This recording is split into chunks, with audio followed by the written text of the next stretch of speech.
Hello, everyone, and welcome back to TowerGate. It is day 84, May the 26th. It is Friday. Thank God.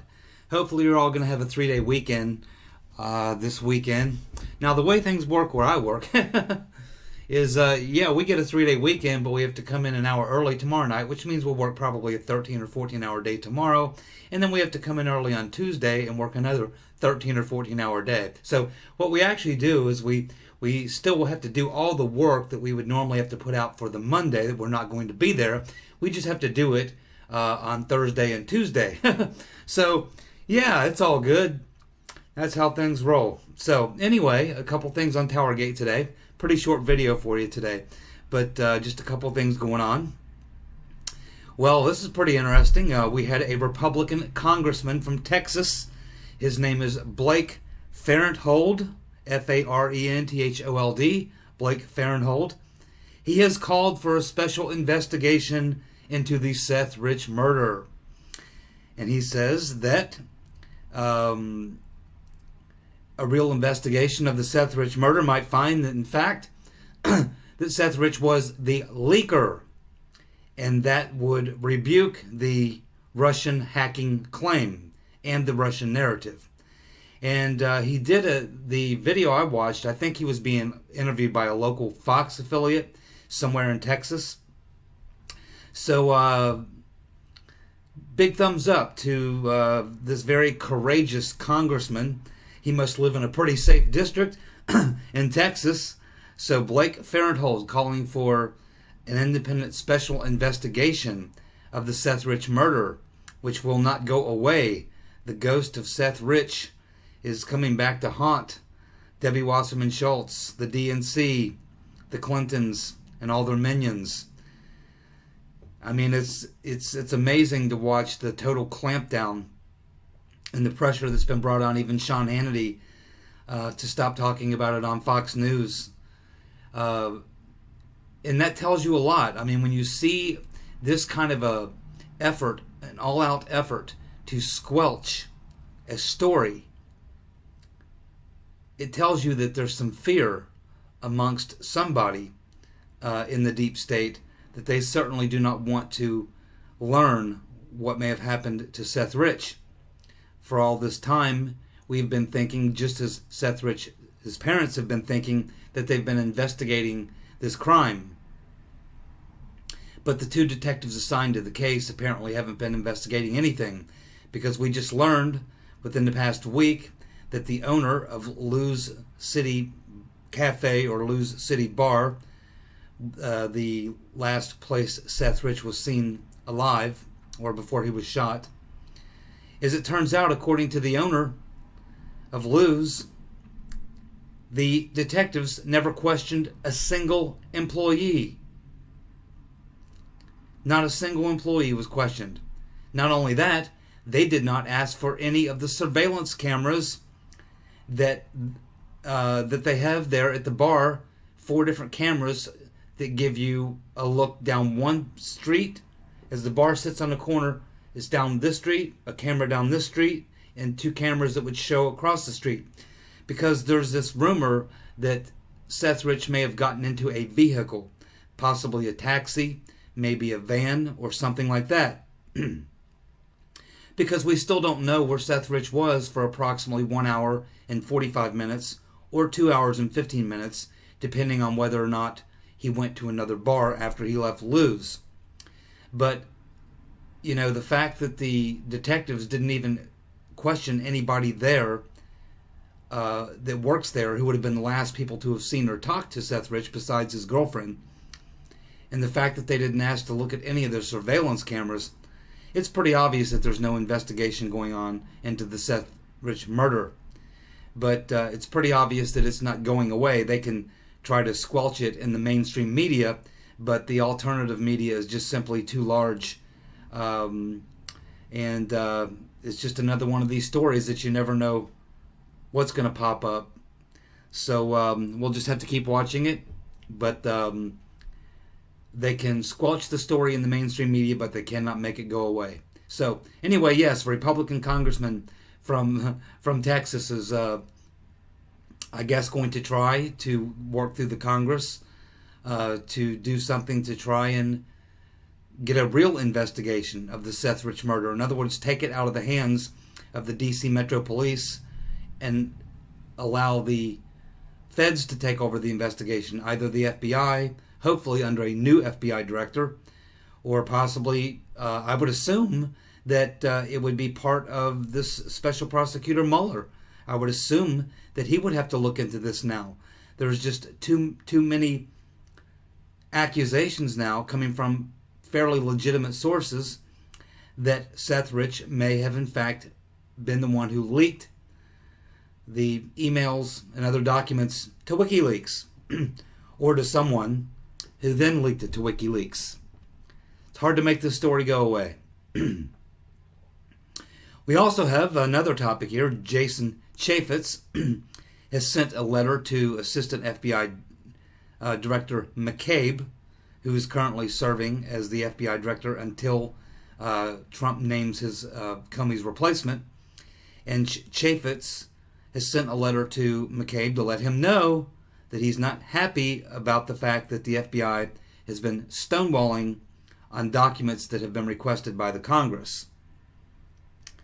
Chaffetz has also stated that just because the special prosecutor has been appointed, that his committee is still going to continue their investigation because he believes that there should be both a public hearing of what's going on, as well as the type of investigation which is going on with Mueller, which, because a special prosecutor, this is all done very, very quietly behind closed doors. There'll be no, you won't hear a lot of public information coming out. Mueller's saying a whole lot. These things are done very quietly. They go through the whole entire investigation, and they really don't come out. Typically, a special prosecutor will typically not come out and talk very much until they get to the end of the investigation, or until they find out something that requires that a grand jury be put in place and they begin to depose people or something like that. But for the most part, most of what will go on with the investigation with Mueller will be very quiet. So Chaffetz thinks that there should be, a public airing of a lot of this stuff that they're investigating. But he also says in the letter that he wants to get a hold of Comey's memos to learn more about the firing of the FBI director by Trump. So you never know with Chaffetz which way he's going to go. I really don't trust Chaffetz a whole lot. Sometimes he seems okay, sometimes not. We know from his participation in the cover-up of the Navy SEALs who were killed in Afghanistan, we know that Chaffetz can't totally be trusted. He is definitely part of the deep state, and like most politicians, is looking out for number one. Okay, so we also have another story, a follow-up story by Sarah Carter of Circa News. And she has been covering something that's really not made it on the mainstream media, but apparently the Inspector General has been looking into the FISA court in regards to these FISA requests and the unmasking and all this sorts of things, and they have found some problems and have made some recommendations to the NSA. They've determined that 1 in 20, or about 5% of FISA requests, violated the Fourth Amendment. And so they've laid out a list of things that they think that the NSA should do to correct those problems. Now, this is probably has a lot more to do with politics than anything else, as usual, because, of course, the FISA court is kind of in a situation where it has to be reauthorized. It's every 3 or 4 years, and it's coming up for reauthorization later this summer. And with all the information that we've had in the past few months, specifically in the past few months, about all the wiretapping and eavesdropping and unmasking and all this sort of thing, could put that in jeopardy. At least that's the politics of it. Of course, they will never turn back the FISA court. That's not going to happen. The government never relinquishes power, and the FISA court gives them a tremendous amount of power they never had before. Because prior to the FISA court, whenever the government wanted to surveil you or wiretap you or eavesdrop on you or anything like that, they had to actually go to a judge, and they had to get a criminal warrant, and it had to meet the standards that would normally be set to get a warrant. So what the FISA court allowed them to do was to get essentially one warrant to spy on thousands of people with just one warrant. And the standards are much, much lower for the FISA warrants. As we know, 99.7% of FISA requests are honored. So Sarah Carter is still working on that particular issue. I think it's a lot about politics, but it's still, we've learned about the major increase in requests for FISA warrants and for surveillance. And of course, the surveillance that we don't even know about that was done by the CIA was done without FISA warrants. It was done essentially illegally, which is what the CIA usually does. I mean, the CIA. My goodness. But anyway, the NSA has responded to the Inspector General, and they have promised that they will take corrective actions. I'm sure they will. It's just so funny. This has been going on since the 70s. I don't know how many of you have ever sat back and watched or read or studied up on the church committee hearings. But these investigations, every time the NSA, especially the CIA, every time they get caught violating our Fourth Amendment rights, they say, uh-oh, we're sorry, we didn't mean to do it. We'll try to do better next time. We promise not to do that anymore. And it happens over and over and over again, decade after decade after decade after decade. We continue to watch this thing as it plays itself out. They'll continue. They're spying on everybody. They're capturing every phone call. They're listening to every electronic communication. They're capturing everything. They've been doing it for a very long time. Back in the old days, like what we learned in the church committee hearings, we learned about how they would steam open envelopes at the post office and read your mail and all sorts of things like that. And they always promise they'll never do that stuff again, but they never stop doing any of it. They only increase everything that they do and try to find more ways to get around laws to continue doing it. But we know that they capture every electronic communication. Oh yes, yes indeed, our good friend James Comey. Well, we maybe have learned a little bit more about why he decided not to appear before his hearings and postpone his meeting in front of the I believe it was the Senate that he was going to be testifying to. And of course he decided he would postpone that. Well, now it appears that James Comey is going to go on a show which is pay-per-view, and he will air his he wants to do a public, James Comey wants to come out and do a public interview, and I don't know, do whatever, I don't know, try to save his skin or whatever he's trying to do. But anyway, it looks like James Comey has decided that he's going to do a pay-per-view interview. And, who knows? Do what Comey does. Lie, mostly. So anyway, that's basically what's going on. So, pretty tired. It's been a very, very long week. Going to have a long day tomorrow, so I'm getting ready to go to bed here. But just wanted to wish you all a very good Memorial Day.